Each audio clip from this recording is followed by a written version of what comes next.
know what your Oh. next week is like, but we could meet next Wednesday or sometime next week for all three of us, or I could record this and give it to her. So I don't know what your thoughts are on that. Let's see. I could do either. When are you taking the computer science final? I'm taking Amber? mine on Friday, so I'm fine. Me too. Yeah. So I'm. Did you want to meet? Oh, Sorry, go ahead. Professor, did you want to meet on Friday still, or? Well, I was going to leave that completely open to you all, and if you're still working on the problem set, because I was going to cover everything we need today.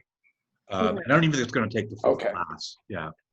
So how about this? Let's just have this class. I'm thinking this through because I just got the email from Lexi a couple minutes ago, and I'll record this and I'll offer her to meet with her if she wants to go over what we're doing today.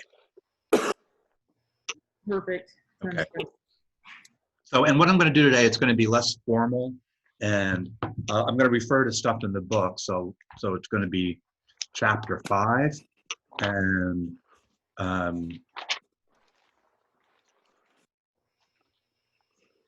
yeah. So I'll make 5.1. So I'm going to. I wanted to prepare a couple things that I didn't quite get through this morning because I had a meeting that went way over, like 45 minutes over what I expected, but. So I'm going to wing it a little bit, but I'm going to give you you'll get the big ideas. And so when you really go over it, so I'm going to, I'm thinking of math, and sometimes things work out like just tremendously well. Like it's like, how could it be that way? And then sometimes it's like, it's super complicated and you never know which is going to be which. And so I'm going to ask you a question. Let's just, think of a matrix, okay, that we have that has an inverse. So it's going to be like some kind of square matrix. And what would be within reason, what would be the easiest way for you to, can you think of an operation that let me put it this way, fill in the blank. If I could only do blank to the matrix to find an inverse, life would be wonderful. So if I can only do blank to a matrix to find its inverse, life would be wonderful. And we've seen examples of this before. Like think about these elementary matrices E, that were like a row operation, something like this. Do you remember how we found the inverse of that? That's a weird question. Again, think of a matrix operation that's super easy to do, that's mindless, that it would be wonderful if that's all you had to do to take an inverse. Like row reduction, like a row echelon?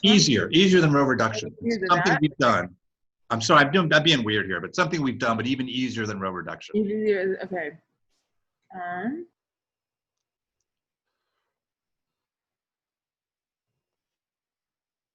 Like think of the operations that we've done. What are some of the things? This is actually a good opportunity to review. What are some of the things we've done to a matrix? Like determinants and stuff like that. Yep, that's even harder than I'm thinking. Finding those. I don't know. I'll tell you. To me, if I could take A and that A inverse was equal to A transpose, I'd be super, super happy. Do you agree? Like, and for this matrix, its inverse, I believe, was just this. You take the transpose.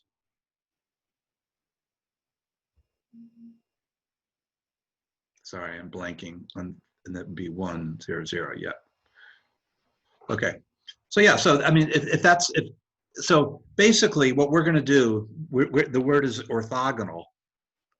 And if we have an orthogonal matrix, and I'll tell you what that is, then its inverse is just the transpose. So that's all you need to do. Okay. So there's this method of finding, it's called finding an orthogonal basis.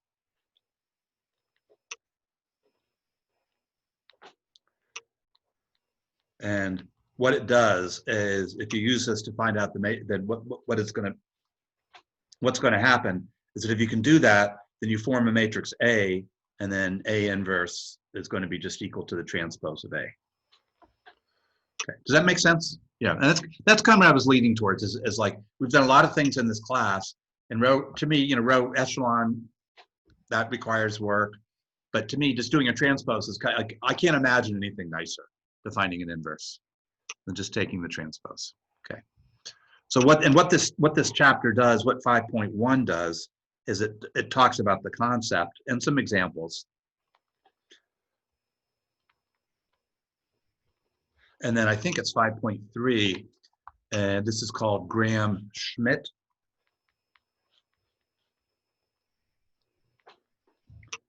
And that's where you really learn how to find an orthogonal basis. It's kind of an algorithm.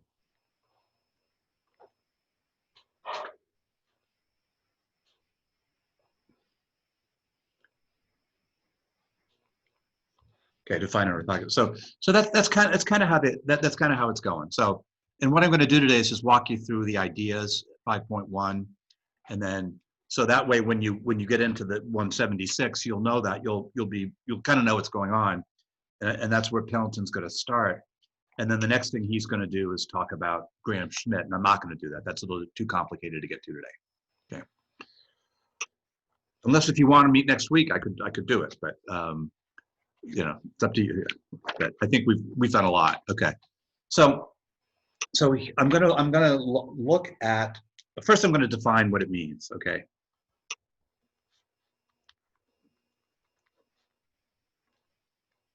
And I'll review what we mean by a basis. Okay. So imagine Rn, R3. Okay. And then one basis, kind of the standard basis, is this.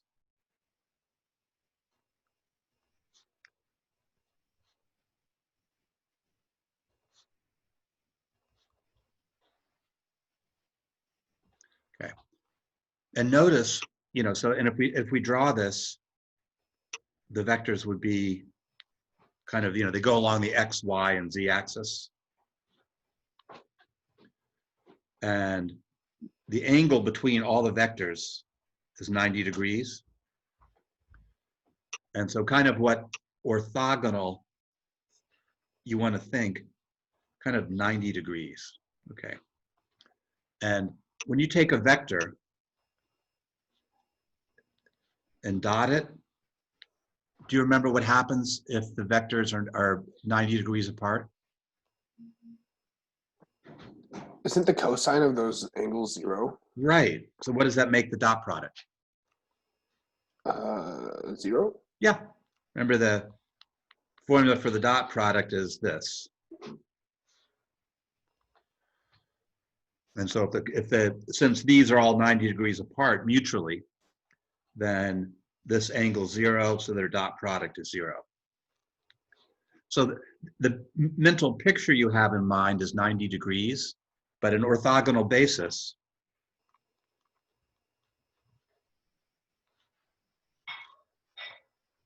and I'm going to give you the general definition, and then we'll go into R3. So this is an Rn. Means that if I take any two the dot product of any two vectors, I get 0 unless if I is equal to j. And so this is an example of an orthogonal basis for R3, because if I take the dots, all possible dot products among pairs, as long as they're not the same, I'm going to get 0. Okay. So kind of want to review basis just for a second.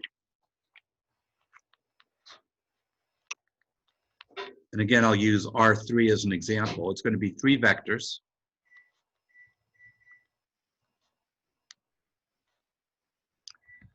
And do you remember what has to happen with the vectors for it to be a basis of R3? Like, how do we tell? Span R3? You stay in R3 for sure.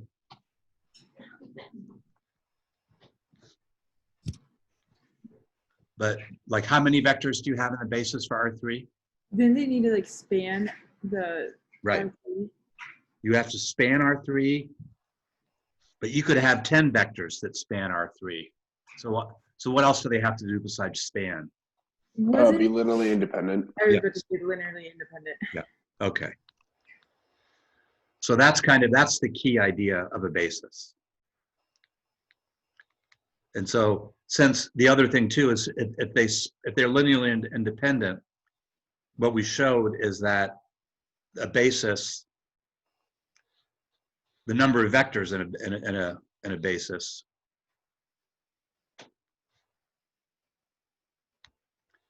is equal to the dimension of the space. So in R3, you could say they span R3 and they're linearly independent, or you could say 3 linearly independent vectors.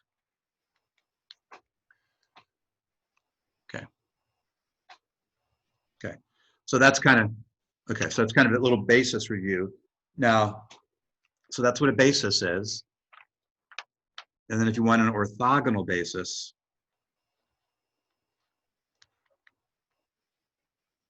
and again, I'm going to use R3 as an example, but it applies to Rn.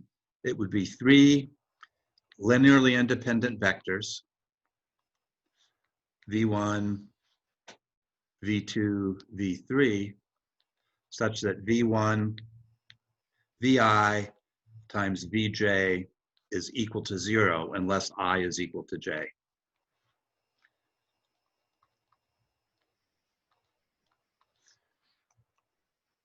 And so you can kind of imagine if you have, you can think of it like in terms of geometry. If I took, here's the 3 standard bases in R3.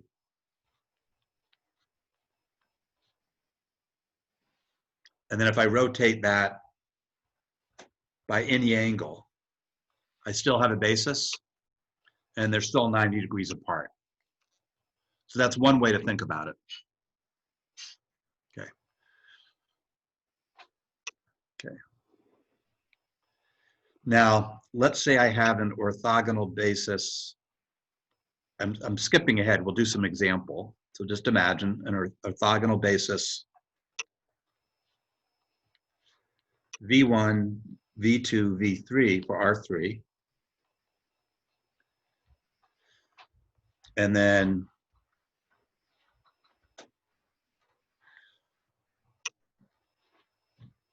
sorry, I'm blanking. Let's do it this way.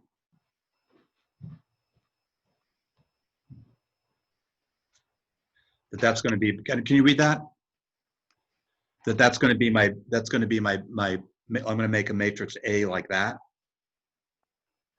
Yeah. Then A inverse would just be equal to A transpose. Okay. Always correct. Yeah, yeah. And I'll give you a page reference for that. And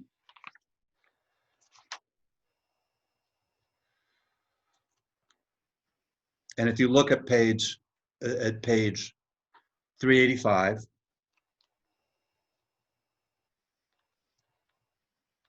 and it's theorem 5.5. This is a squared matrix is orthogonal,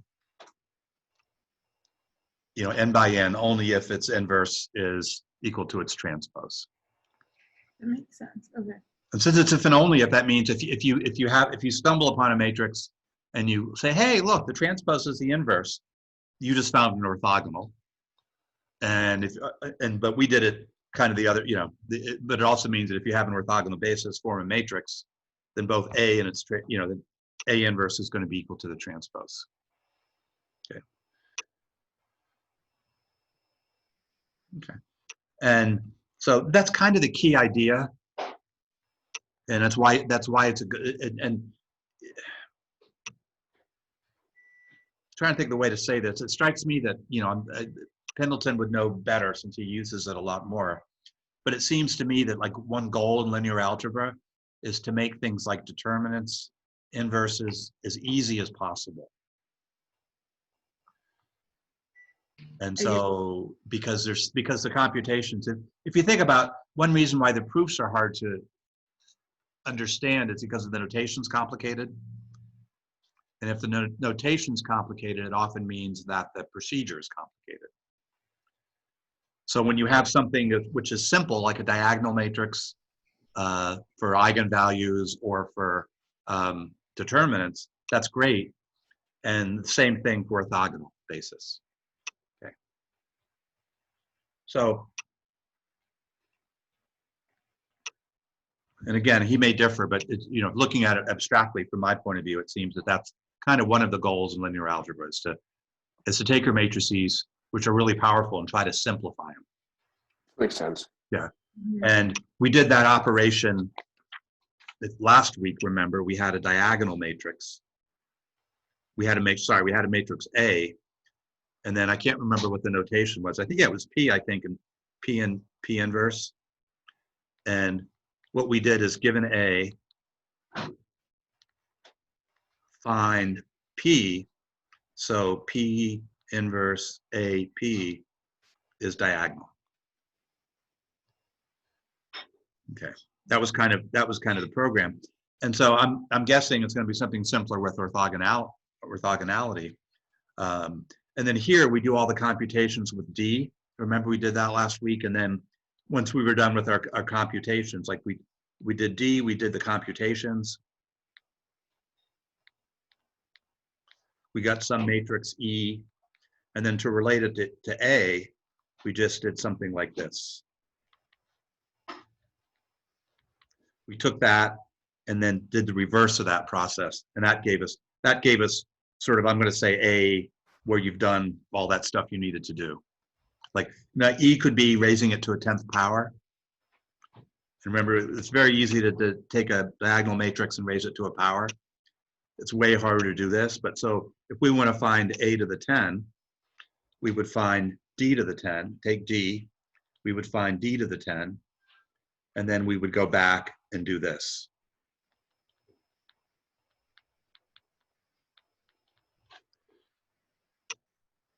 So kind of what we were doing is starting with the matrix A, doing this stuff here, then we do all the hard stuff with D, and then to relate it back to A, we do that. Okay. So does that make sense? That's a really abstract point of view, but yeah. Yeah, I think it's like kind of abstract, but I kind of get where you're going. Is there any like examples in the book that I could look at? Well, this isn't about orthogonality. This is about diagonal, and yeah, and let's go back and look. That's a really good, because we went through one last week. But let's look at example 429, and it's page 319 and 20. 319. Yeah.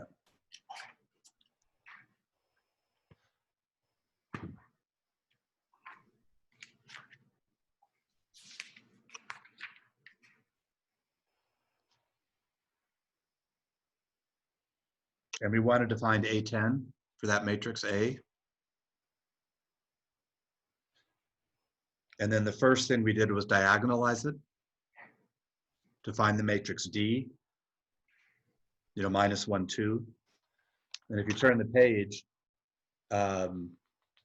we wanted to find A to the N. And so the first thing you did is find D to the N, which was easy. And then you looked that A to the N was just P, D to the N, P inverse. Okay. So that was an example of how you take a matrix, you find a related way to state it, then do a lot of computations there, and then you bring them back. And with orthogonality, I think we have some of the same things. Like if we can take a matrix and find an orthogonal version of the same matrix, you know, then we can do a lot of work there and then kind of bring it back.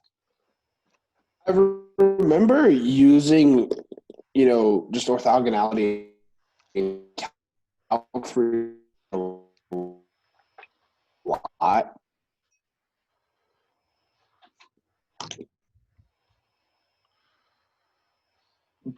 what like why do we care about it so much? Wait, so, Like Jonathan, you cut out. If you want to chat out your, on physics. if you want to send chat, or even if you want to try, if it's better, you might get better sound without a camera. So either way to do it. I'll send a quick chat real quick. Yeah. Now you're good. Of course. So I remember using orthogonality a lot in Calculus 3. Uh-huh.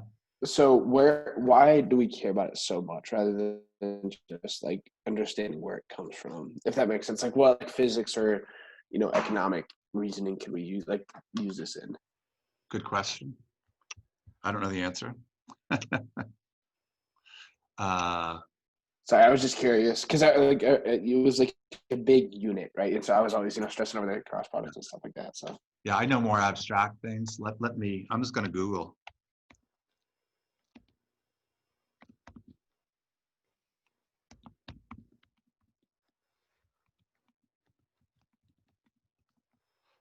If I find a good one, I will share it.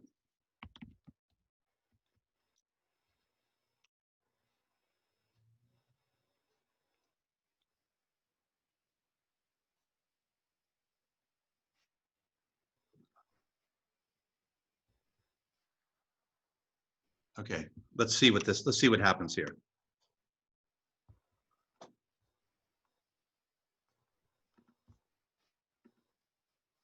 Are you seeing the screen that says the hulking view in economics?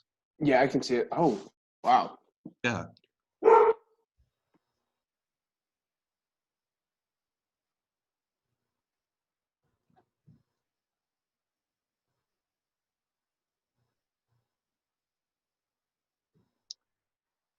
Wow.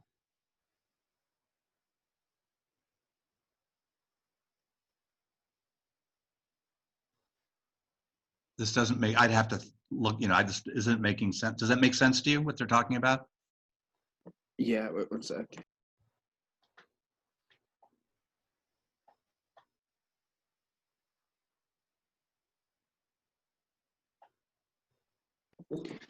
For me, it's almost saying that it's a mathematical balance. Okay. To find those equilibrium points in whether it's like the trade-offs between the social benefit, like Amber, we're doing that in 173 right now, like the social benefit, and then or like private gain and losses and stuff like that. So Mm-hmm. Yeah. I'll have to take a deeper look into that. That's fascinating. I just noticed that. Have you seen this before? Sorry, this is a tangent, but I wish I had known about this. Have you seen that phrase before? The hulking view in economics? No, I just No. know. I'm sorry. Can you see what I'm writing?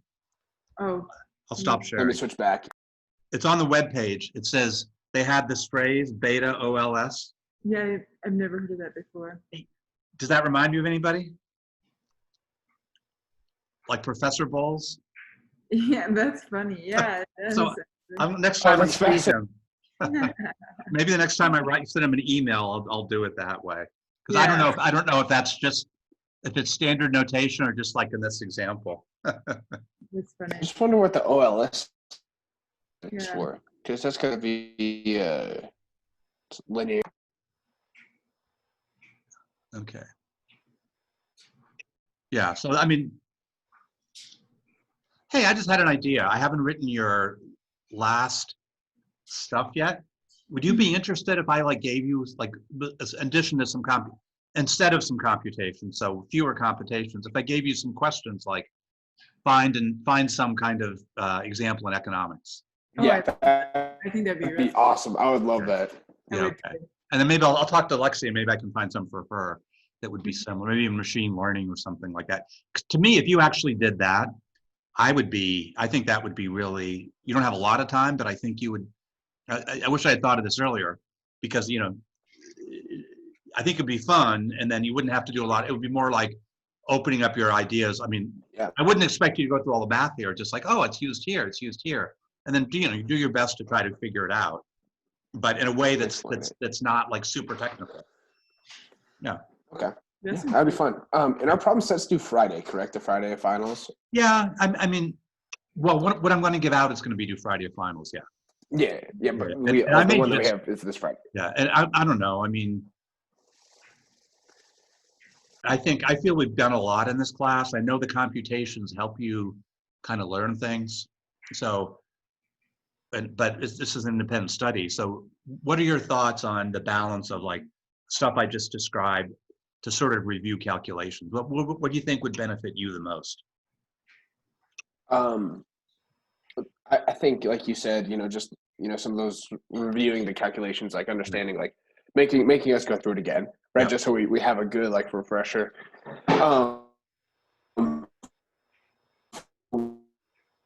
184 next semester like this, finding the new things and like Yeah. understanding. So I don't know. I mean, Amber, what do you think? I mean, I really like the idea of like applying it, like how you can apply linear algebra to econ and just other things, just because I find it really interesting. And I also just know it helps me understand it better when it's used in examples. I just love examples, so that's why. I think it's always good to like maybe do some computational. Is always just good to make sure I know everything, but Yeah. I'm pretty open to both. Okay. Yeah. Maybe I'll have some aspect of this in there, and I'll think about that. I mean, we can be super flexible in this class, and it's I don't often have the opportunity to say ask students what they want on the final. But I know your goal is not just to get through this course and check it off. So that it's actually a good conversation. So what I'll do then is I'll have a mixture. I'll go over I'll make a list of what I'll do to make the final is I'll have a list of like big concepts, and I'll do probably a problem related to each one, just so you go through it a second time. And I mean, I forget stuff in 2 weeks, so I assume you all do too. I don't know, but okay, good. I won't spend too much time with that. Okay, so yeah, yeah, I don't know when I thought maybe at the top it said what an OLS was. Okay, Hawking must be the guy's name. Okay, anyway, we got off track there for a second. So the point I was making is that it's nice to have a simplified matrix, and Q. This makes life really easy. Okay. And then if you think of another way that we take this for granted, this is an orthogonal basis.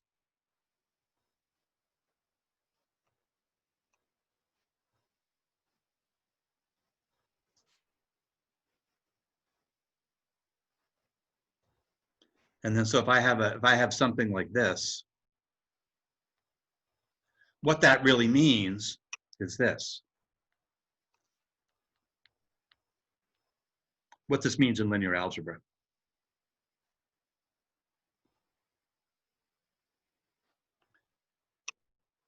And so, these numbers, the fact that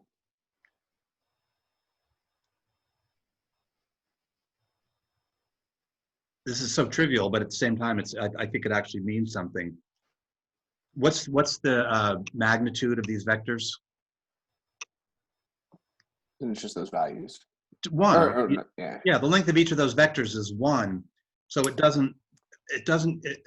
this tells us we can take any vector and write it very simply in terms of the orthogonal basis. And these numbers here translate directly into the numbers here.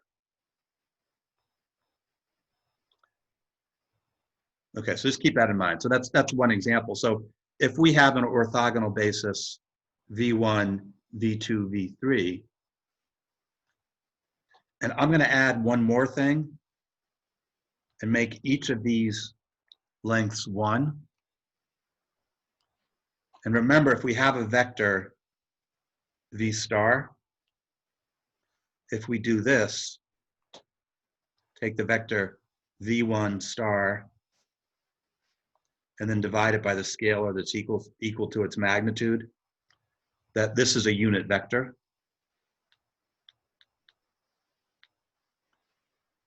So if we have a basis, and all this does, this doesn't change, all it does is, it doesn't change the direction of the basis. it just changes the magnitude.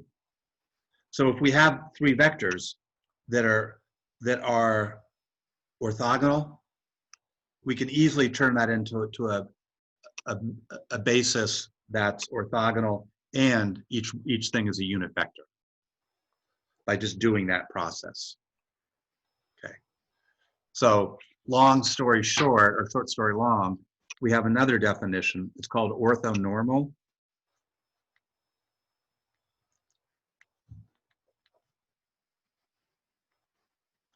And it would be an orthogonal basis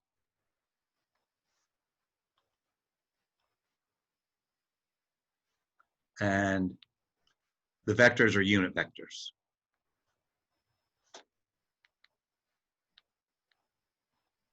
Okay. And so if you want to see the definition for that, just so you can look at it.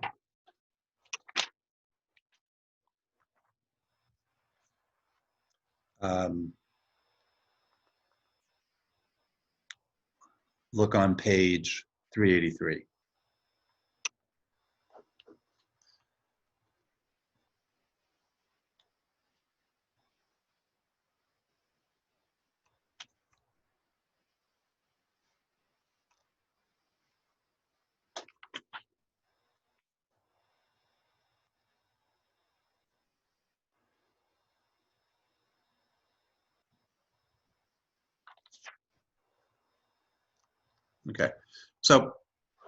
Okay, so I've given you a lot of theory.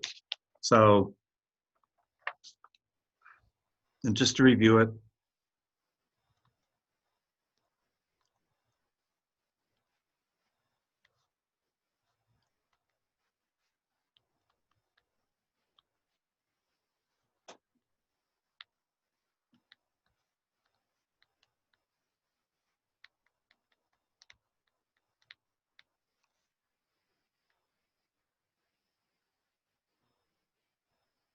sorry, I'm not saying that the right way.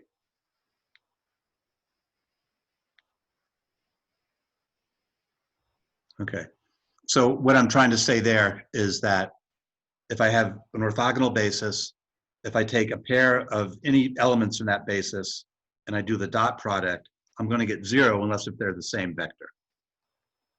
Okay, and then orthonormal,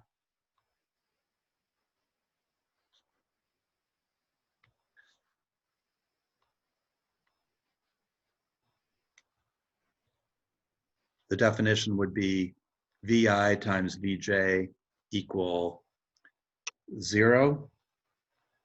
If I is not equal to j, it's going to be 1 if I does equal j.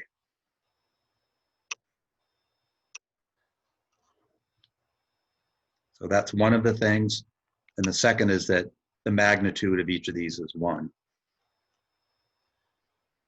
And so if you do Vi times Vi, you get magnitude Vi squared. That's what happens with a normal dot product. But because of this, you just get 1.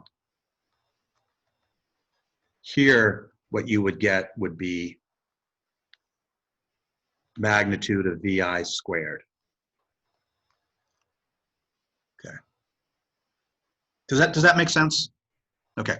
So to me, this opens up some good questions. Okay.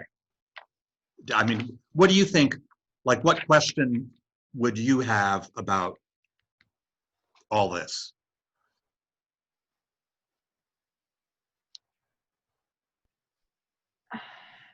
Questions? I think it makes sense, like when we're talking about it generally. I just think it's probably good for me to have like some examples, because that's like when I realize when I'm confused. Okay. Okay. Examples. I agree. So that's one of the things. John or Amber, do you have other questions? I guess just kind of like when we're talking about the theory, it doesn't have to be centered about the origin, correct? Or does it? Well, remember, we think of a vector. Vectors are ambiguous. I'll just use a plane. So it doesn't matter. Because that vector and this vector as long as they're parallel and the same length or the same vector. Yeah. Okay. Yeah. So really what happens is these are Gotcha. really, all those vectors are in equivalence class.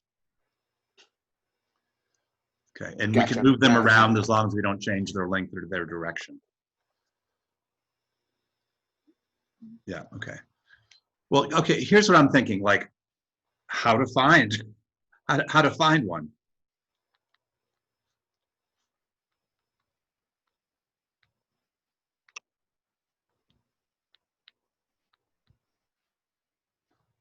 And then let's say I have a basis that's not orthogonal.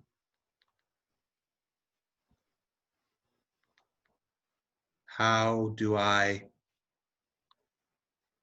find a related one?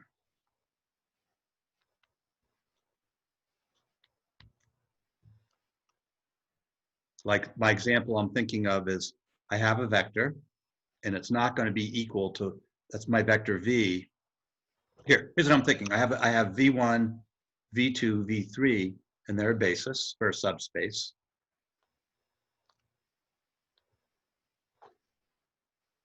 Then I take v1. Can I take v2? Can I transform v2 into something I'm going to call v2 star, such that v1 times v2 is equal to 0?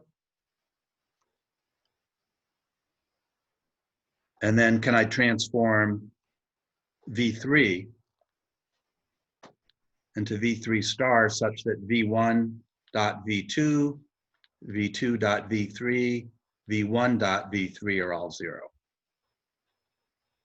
In other words, can I take a random basis and somehow find a basis for that same subspace that's orthogonal? So to me, some of the questions are is like, how do you find an orthonormal basis, orthogonal basis? If I have a basis of a subspace, how do I transform it?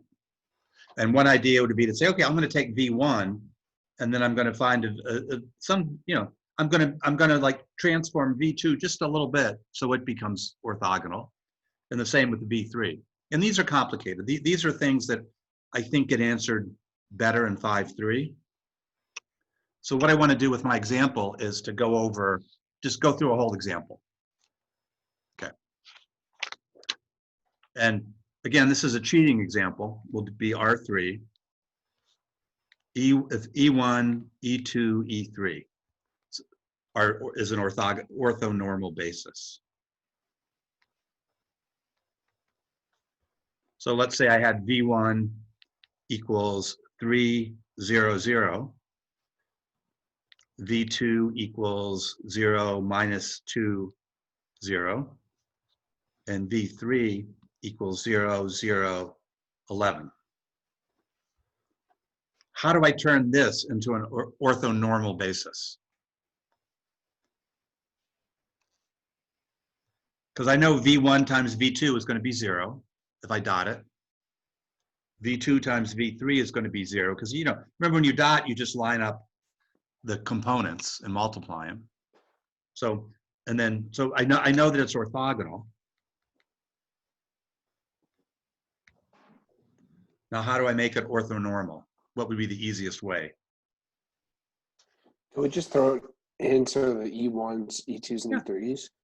I take V1, which is 3, 0, 0, and I divide it by its magnitude.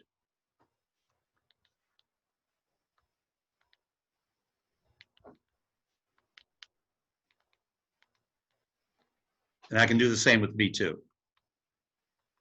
I transform that into V2, V1 star would be that, V2 star would be, I do the same thing and I get 0, 1, 0. Or I could do this if I wanted. And V3 the same thing.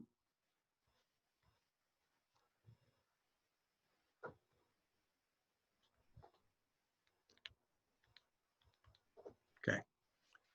So that's a kind of a simple example of how I take a basis that's orthogonal and turn it into one that's orthonormal.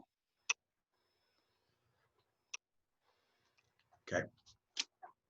So let's go through some examples. I'm just going to use ones in the text because they've been done and they can save us some time.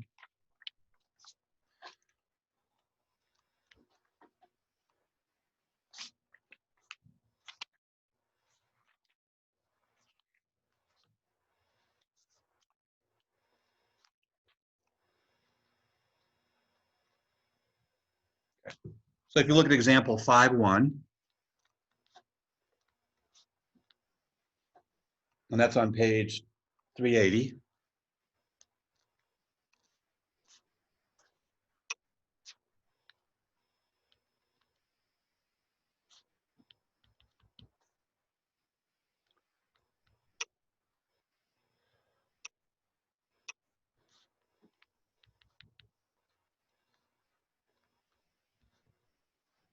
I'm going to take their word for them that the dot products are 0. Okay. Yeah, they show them right there too. Yeah. They do. Yeah. Okay, so that's one of the things. Okay. So they just, here's an example of one. Okay.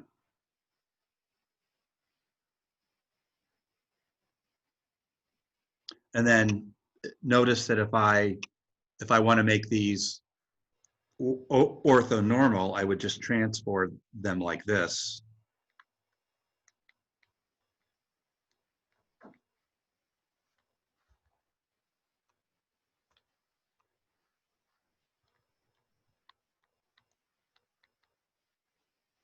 So its magnitude is 1 plus 1 square root, so square root of 2.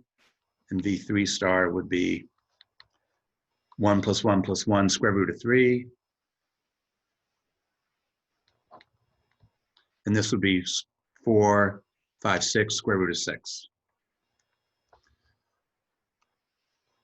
Okay. Okay. Now, the next example is they give you a subspace W.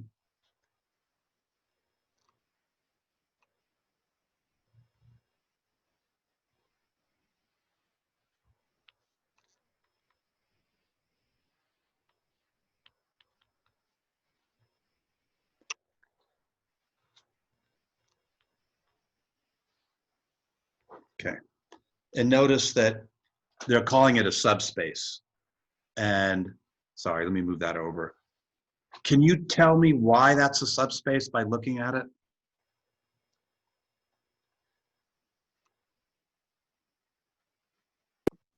I mean, it touches all the directions, but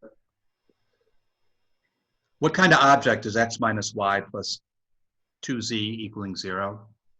it's a 1, -1, and then a 2 up. Right. So again, and that's that equation, just the x minus y. Here, let me write it down. This describes the subspace, and I'm saying if you see this, what kind of geometric object is that?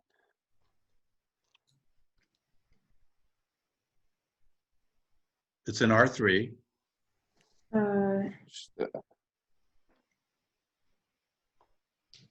So just a line. Oh, it's a plane. Right. Okay. Right. Remember, a line in R3, you have to use parametric equations. That's right. That's right. And remember that if in R2 we have if a line goes through the origin, it's a subspace. If it doesn't, it isn't. It's the same per plane. Okay. Okay.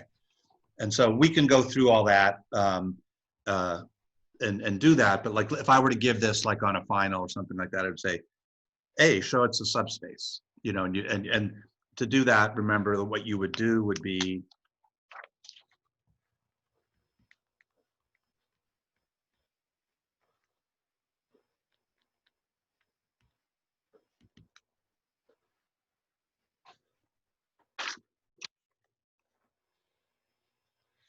is you have something like this, you take this,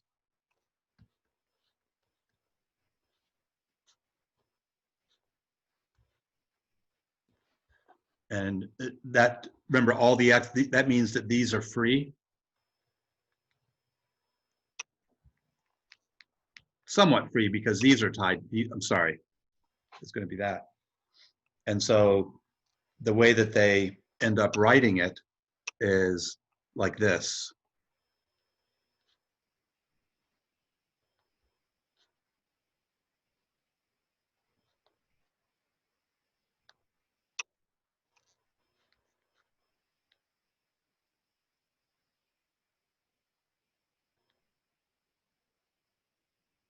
Sorry, that's a Z here. Here, let me do that better.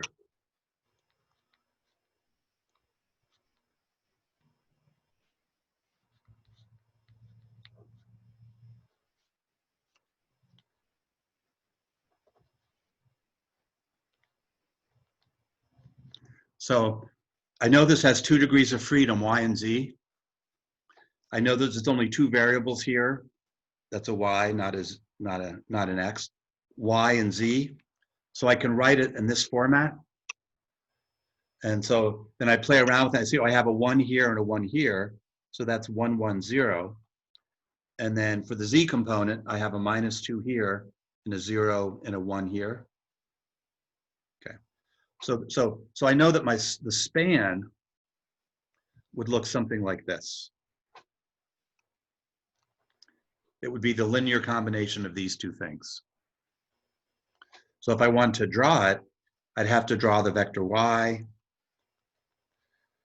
and draw the vector, I'm sorry, I would draw the vector here. Take another vector, I don't know what the angle is, but we can figure it out over here. And it would be the plane, it would be everything. That would be what the plane would look like. Okay. Does that make sense? Yeah. That makes sense to me. Yeah. Yeah. Okay, so that's one way to think about the span. That's how they got that. Anyway, okay. So now what does this have to do with orthogonal? What it says is that I'm going to call this vector U and that vector V. So U is equal to 1, 1, 0, and V is equal to -2, 0, 1. So we get that U and V are a basis for the subspace W. Is this orthogonal? Tell me whether it's orthogonal or not.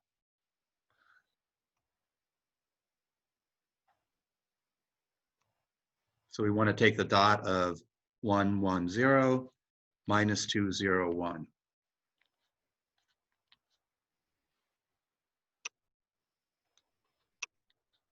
I get a 0 here, I get a 0 here when I take the dot product, but what do I get here? Oh, the -2. Right. So it's not. So it's not orthogonal. That makes sense. Okay. Okay. I'm starting to grasp it. Okay, so they say, let's think about this. This is U. I'm going to use the book's notation, so I'm going to use a capital W, which I'll put bars around to indicate that it's capital. So the book's idea is, can I find W such that U dot W is equal to 0, and W is an element of this set here.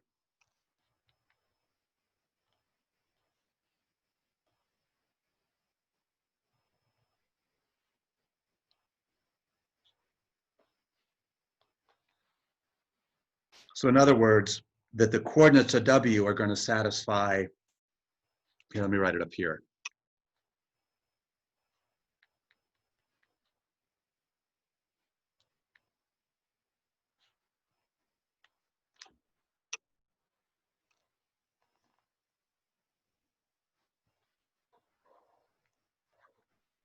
That's the original equation.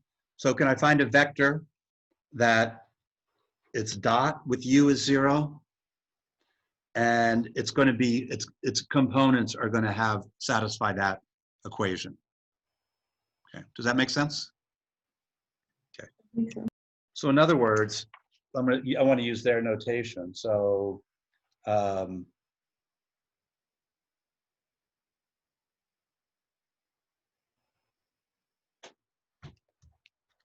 they're going to say W is X, Y, Z. U was equal to 110. U dot W is equal to X plus Y plus 0.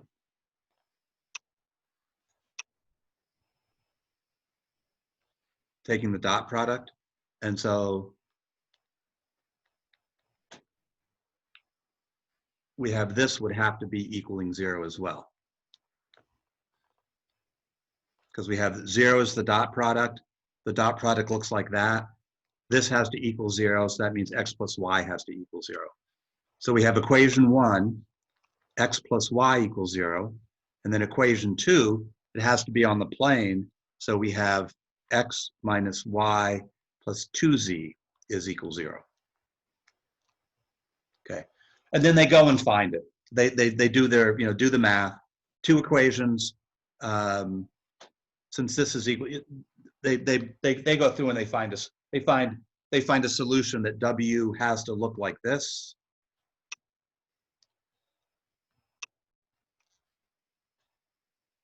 And so they pick a nice simple vector, W minus 1, 1, 1. So again, subject to those constraints, we can solve that, and W has to look like that, but we're going to take an easy version of that. So you can check U dot W is going to be equal to 0. So we would have U is 1, 1, 0, minus 1, 1, 0. That's going to be equal to 1 minus 1, which is 0. Okay? And then we need to check to see that X plus Y plus 2Z, I'm sorry, X minus Y plus 2Z equals 0. So we look at W, X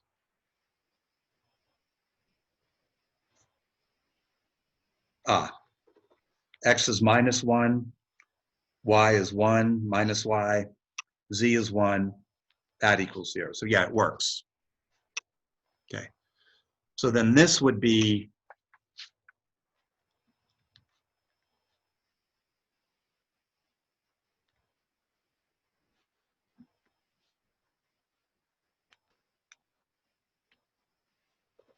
an orthogonal basis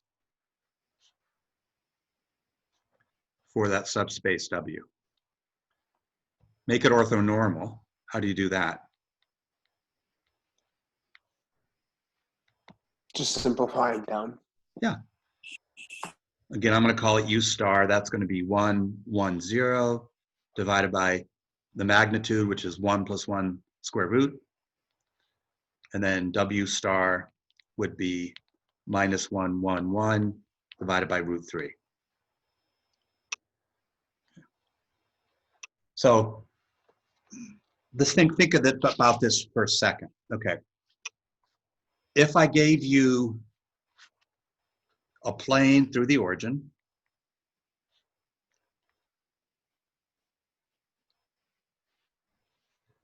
and a basis for the plane, you could find an orthonormal basis.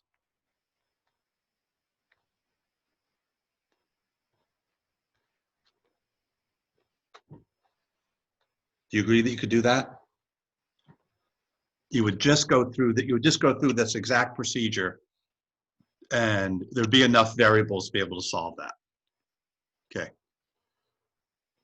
But what if I say, okay, here's something else, and if it gets more complicated than that, then this procedure won't work.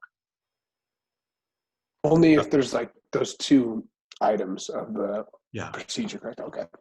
Plane through the origin and a basis for the plane, and we can, once you get the plane through the origin, we know how to find a basis for it. So if I gave you a problem, you could say, okay, here's a plane.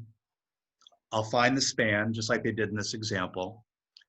And then I'll keep one vector fixed, and then I'll find another vector on the plane that's perpendicular to it. So thinking about it geometrically, here's a plane. Here's a basis for it.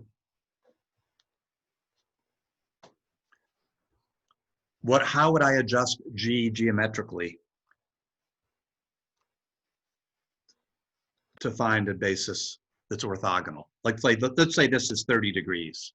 Okay. So here's my vector. How about if I did something like this so it was 90 degrees? Kept So it you in. just hit the rotation. Yeah. Okay. So geometrically, that's pretty easy. Okay, just going to move that vector till it's 90 degrees.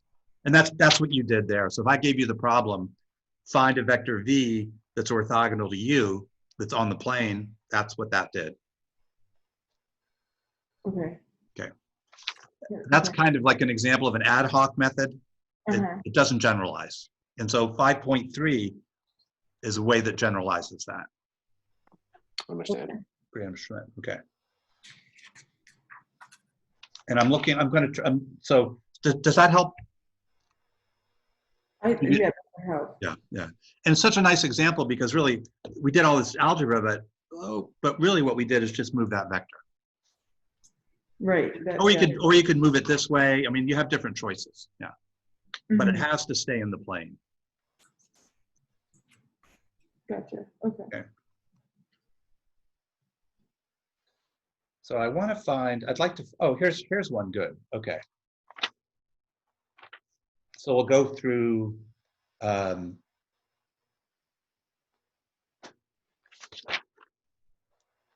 here's R3, and we have vectors V1 equal 2. I'm using example 5.1, which is on page 380.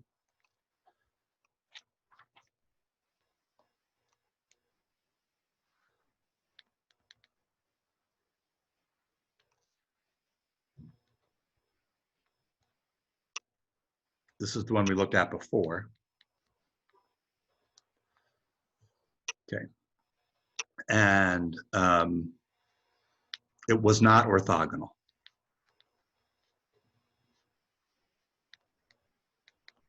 Okay.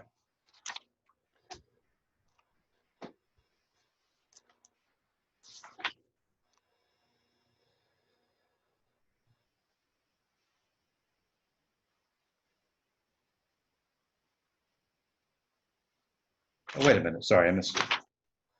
I'm looking at the wrong one. This was orthogonal, right?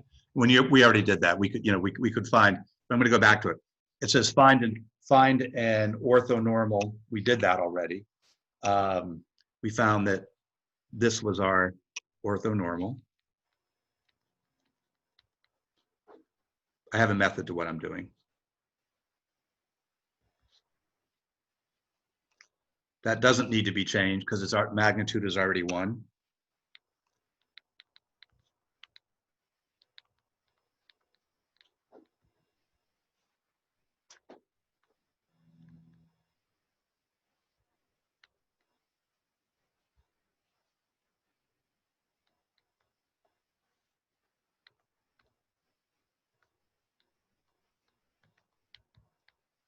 Okay.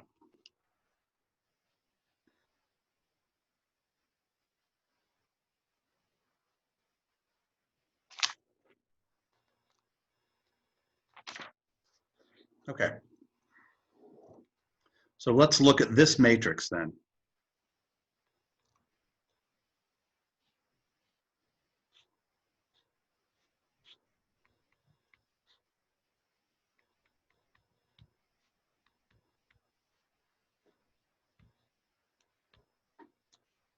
Okay.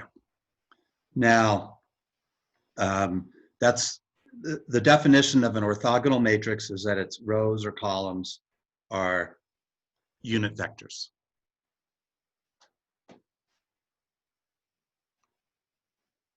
Okay. Oh, I forgot this. Sorry. Let me do this again. That's just being sloppy. Right here, I forgot to divide these by √6.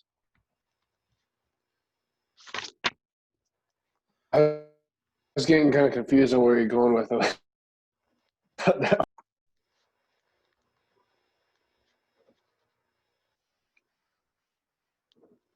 So here are the three vectors.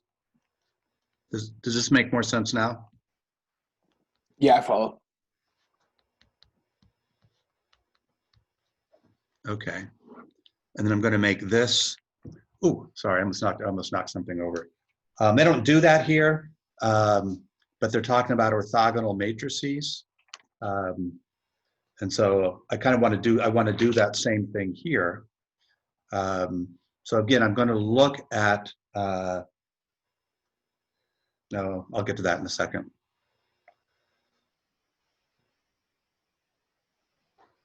Okay, and they want to say the columns, let's say definition, this is on page 385. And it says an n by n matrix Q whose columns form an orthonormal set is called orthogonal. So that means we have to make here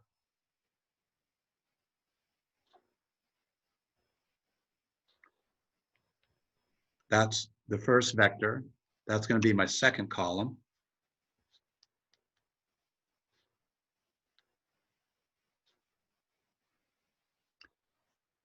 And I'm going to say see definition 385. I'm sorry, definition on page 385. Okay, so I formed that. And so what do we know about this matrix? What should happen here?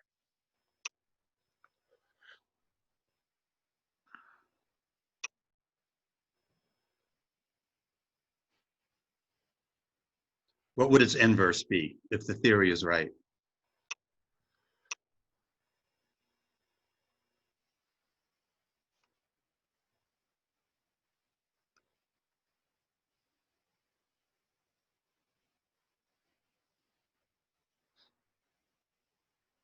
It should be Q transpose, right?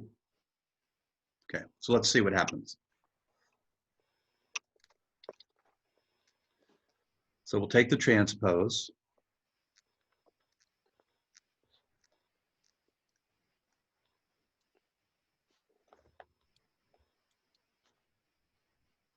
So I'm writing these as my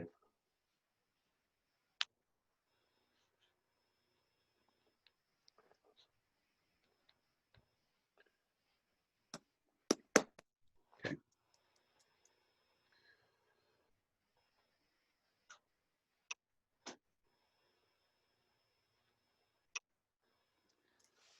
So what are we going to do when we take this vector and dot it with this vector? Remember, when we do the matrix multiplication, to find each entry, we take this times this, right? Or this times this, I guess, yeah. It's not one, is it? Yeah, because it's the same vector, right? Yeah. Okay, that's what I was thinking. Yeah. Sure, I'll write it out on this page here. So just so we have it, so it's not confusing.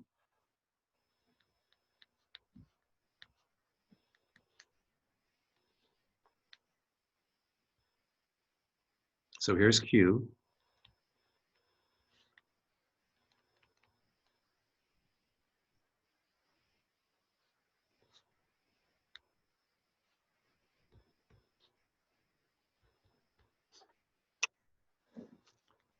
And here's Q transpose.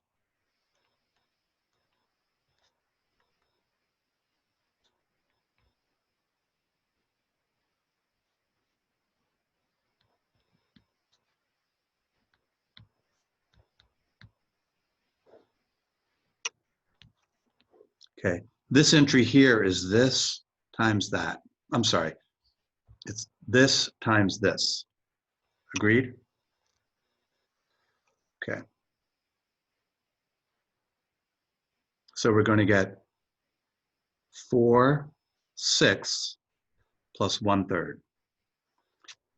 Q1 dot, sorry, this dot Q1 right there, okay. That's going to be 1. Then we want to do this times this. And notice we're going to get 1/3 there and 1/3 here. So 2 square root of 6, 2 square root of 6, 2 over 6, sorry. 2 over 6, and then this times this minus 1/3. That's going to be 0. Then we do this times this, and it's just the opposite of that. That's going to be 0 too. Okay. Now, to find this entry, we do this times this. That's going to end up being 0 if you go through the work. This times this, it's the same matrix. I mean, it's the same vector, right? That vector is the same as this vector. So here you're getting Q2, the second times itself. If this is Q1, this is Q2, this is Q3, then over here, that's Q1, that's Q2, that's Q3. So what we're going to happen here is we're going to get something that looks like this. And because these are orthonormal, their magnitude is 1, this is what we're going to get.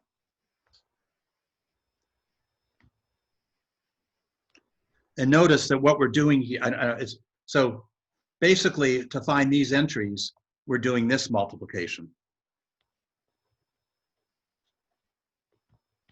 So that's going to give us 0.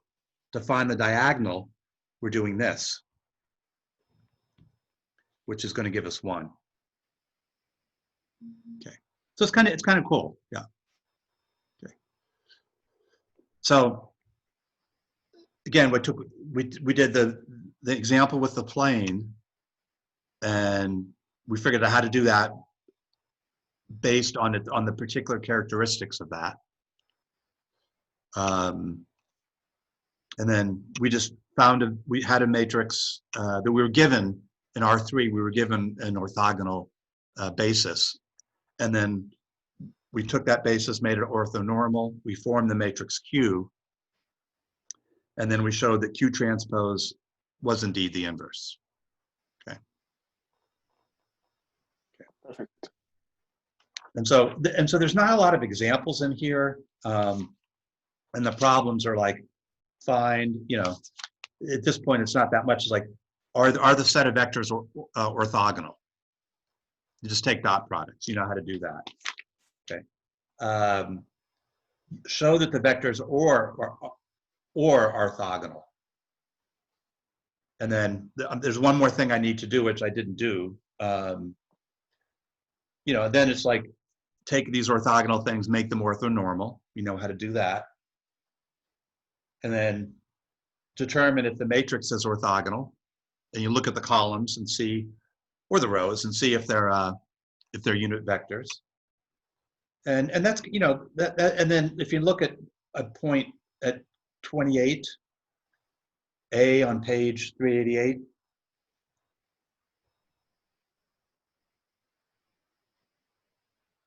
it gives you a way to find an orthogonal matrix for R2. I mean, an orthogonal basis.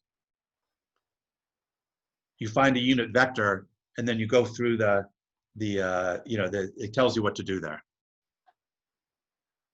Okay.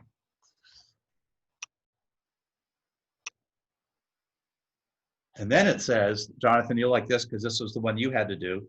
It shows that if you look at 28b, it says that every orthogonal 2x2 matrix is a rotation. Yeah, I remember that one. Right. And then I don't know if you will get to this in your in 176 or not, or in your studies, but there's something called a Fourier series. And the notion is that you can write any function in terms of sines and cosines. It's a little more complicated than that. And it turns out that those cosines and sines form an orthonormal basis for a function space, which probably makes no sense whatsoever. But the idea is that you can write functions in terms of other functions, and that's the same kind of concept, that the things that you're using for the writing the functions are an orthonormal. Yeah, I mean, it gets way complicated, but it's kind of the same idea. So that's a pretty deep thing. And if you study physics or super advanced, not super advanced, but somewhat advanced, like differential equations, you would come across that. Gotcha. Yeah. So there's these connections here that we can only sort of like hint at. Now, the one thing I didn't show you, and I'm sorry about this, I'm just going to give you an example because I don't want to take up all your time. Let's say that we have just say that Q1, Q2, Q3 is orthonormal R3. Okay, and you're given just a random vector in R3. So you can write, let's call this vector V. This means that we can do this.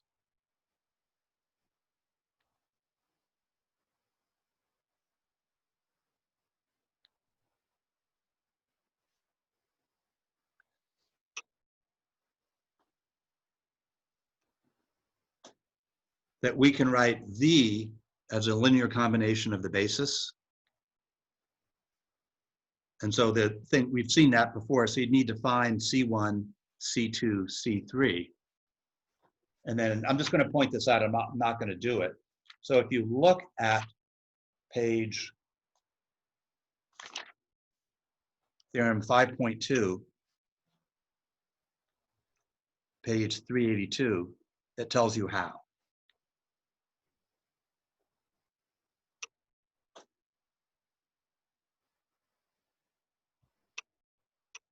So I'm going to change this to a W so it conforms. And I'm going to change these to V's so it conforms. And then Theorem 2 gives you an algorithm to find those C's. And so what you would say, if I'm going to call this basis B, you would say W written in terms of the basis B would be equal to C1, C2, C3.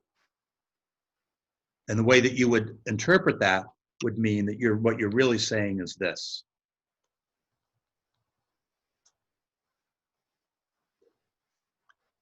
And we haven't talked that much about that, but really what it does is it creates an alternative coordinate system for R3. And instead of using R1, R2, and R3, I mean, E1, E2, and E3, X, Y, Z, instead of doing that, you're kind of rotating a little bit. So it's a different, but it's the same idea. Okay.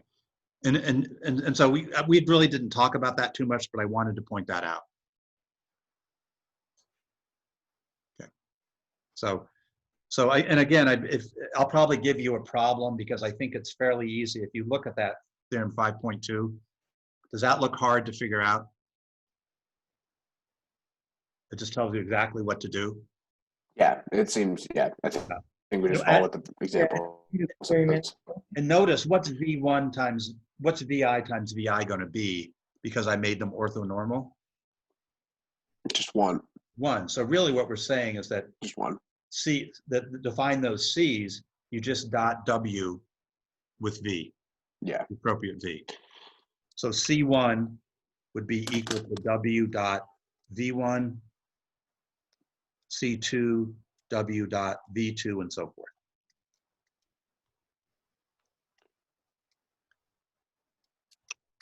Okay. I'm sorry, I'm off the page a little bit. Okay. Oh, sorry, I went over by a minute, but did you want to meet Friday? No biggie. Or hold it open? We have an exam. Yeah, do you mind if we just hold it open for now? Because I know we have an exam on Monday in our econ class that is cumulative, so that's going to take a lot of studying. Right. So I work on Friday, so I know I won't be able to come. But I think I'm about halfway done with the homework, and I think that's gonna be my big thing tonight and tomorrow night is getting that done. So Mhm. if anything, I just might shoot you an email if I have any questions left Yeah. over. Mhm. But I can Yeah. also communicate with Lexi and Jonathan as well. But Of course. And I don't want to wait too long because I don't want to have too many overlapping things for you. But if you say, God, I really could use working all Friday night on it, not all night, you know what I mean? Yeah. And you want to hand it in on Saturday, that's fine. okay, I will keep you, and I can email you too and say like Okay, keep perfect. track of where I'm at. Right. Hopefully I stay on track and And at some point on Friday, I should be able to find a time. Thursday, tomorrow is going to be maybe in the morning. I might be free, but if you need to meet, just shoot me an email and we'll figure it out. thank you. Okay. And Jonathan, I'll hold open that Friday Okay. spot for you, and you can always let Lexi know too. That I think she's free at that time. Yeah. I'll let you know if I get swamped too, and then we can Okay. just cancel it. Yeah. Yeah, but I'll leave. I'll just be, I'll be not quite on call, but we'll figure it out. Yeah. Of course. Okay. All right. Cool. Appreciate Did- it. Yeah. Did the examples help, Amber? I mean, like in terms of grounding things. Yeah, the examples did help a lot. I'm such an example person. Like the more Yeah. examples I see, Of it course. makes more sense. So I appreciate it. This is good. No doubt. And you see the value of these kinds of bases, and Yeah. Yeah. Yes. Yeah. Yes. then at least in R3, it kind of makes sense that they would all be 90 degrees apart. So it's kind of Right. So again, if you have, it's kind of like, if you're in R3 and you have 3 vectors, it's just like, that they span. And so you just kind of make one 90 degree to the first one.